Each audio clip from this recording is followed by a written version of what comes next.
Now, your second episode's got Plastic Man in it, right? Yes. Now that I'm just looking forward to seeing that because it's such an off-the-wall combo in my brain. Yeah, he was in the comics with him. But, no, I think that's a great episode. I think it's got everything. That's all I can say about it. It's a comic book on screen to me. It's really fun. And what's the name of that one? What is it? Terra on Dinosaur Island, I think. Well, sounds like fun. Yeah.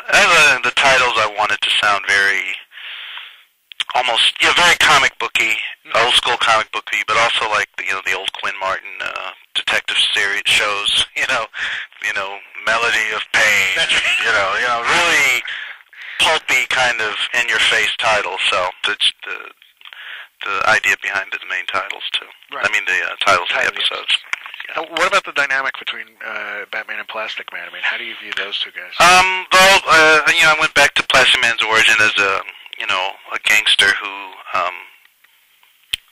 got it, he was basically a crook when he got his powers, and then, now he's reformed and trying to, walk the straight and narrow. But I just folded Batman into that origin.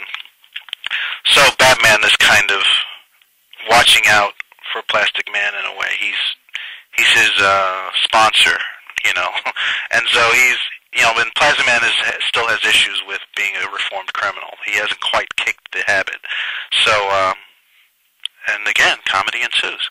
and that character of Plastic Man, my memory of him anyway, is he was a very campy character, wasn't he? In the comic books, Plastic Man was actually the straight character in his stories, and everyone else was kind of the off-the-wall, wacky character, which is kind of funny considering the most bizarre-looking character is actually the most sane person in the comic strip. Right.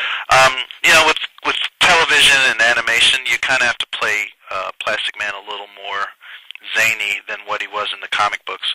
But so there's some tongue-in-cheek quality to his character in the show too. But I think he's a real endearing character, and of course, the goal of this show optimally would be to spin off characters from it, and I think he would be a good candidate for something beyond the show.